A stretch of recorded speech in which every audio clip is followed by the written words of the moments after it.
Ono asoose kwebaza omulimu ogukoleddwa abakristaayo mu busumba buno kubanga abaana ababuuziddwa ku bikwatagana Katonda bakira babikuba budinda ekimulaze nti abazadde baabwe bakola omulimu mulungi ogw'okukuliza abaana mu ddiini. Munadagamba nti tijja kubanga bo boogera nga bwe bakulira. Abalala nga tijja bamanyi n'erinnya. Abalala ne bagamba nti abasomesa baffe aba Sunday school. Abalala ne bagamba nti omusumba atuyigiriza. N'abalala ne bagamba nti ababuulizi batuyigiriza. Kakati awo wenvuddewo ndowooza okuggyako abayogeredde mu musumba n'ababuulizi ndowooza kyeyiguli avuddeyo butereevu nti taata yanjigiriza Bayibuli naye bamanyi bamwongeddeko. Naye manyi esinga nagenze maaso n'okubuuza bonna osanga ne taata twandituuseewo kubanga ne bataata gye bali abayigiriza Bayibuli. Naye kyenjagadde okugjayo kyekino nti mbabuuzizza obanga mu kuyigirizibwa kwabwe okwo kwonna ng'eriyo ajjukira oba asobola okutegeeza memory verse kubanga eri ku levo yaabwe babanga babasomesa okusobola okubayigiriza n'okubajjukiza kye bayiseemu babanga babasiibula bayinza okubawa memory verse ne bagenda era bw'omubuuza Sunday Diria ayinza okuba ng'agirina.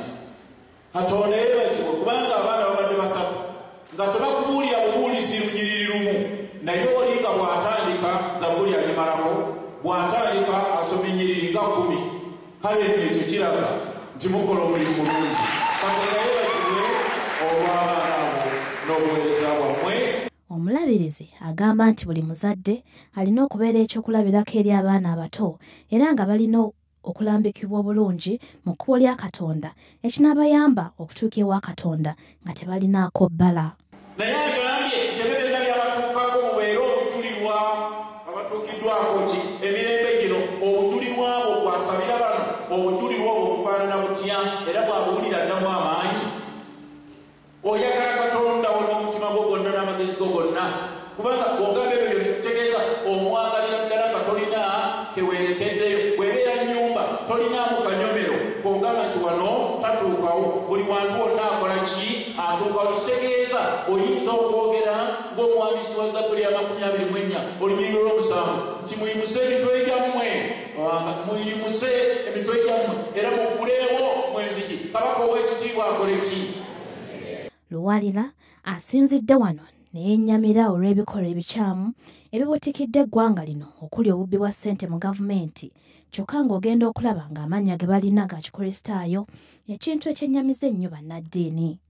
Singa tubadde mu litage ya Lungereza mulimu ebibuuzo bye tubuuza abo tuba tugenda okusaako emikono obanga anaayagalanga ensi ye naddala okukuuma obutonde obw'ensi nyangaba ninaakolanga bwentyo Katonda nga yemuki nga ye mubeezi waabwe. Ne tubabuuza obanga ddala munaayinzanga okuliisa abayala n'okunywesa abalina ennyonta okulambula abasibe okulambula abalwadde era naawe ababonaabona mu ngeri ezitalizimu munatera era olusuku ebiri simanyi lwaki wano by'Oluganda ebiri nye bagamba nti naakolanga bwentyo Katonda nga yemuki. Era ne tubuuza onoowangayo ebiseera okusabira abakulembeze ab'ensi yaffe onoolwaniriranga emirembe onoobeeranga mirembe eri ababatagirina era akamwako kanaayogeranga eby'amazima n'owegendereza okusobola okuyamba abo abanyigirizibwa. N'agamba nti naakolanga bwetyo Katonda nga yemuki. Ebyo nga bye biraga nti tuteekwa okuba nga twagala abantu bannaffe nga naffe bwe tukola ki. Naye njagala mbabuuze abaana bano ebintu ebyo balaba.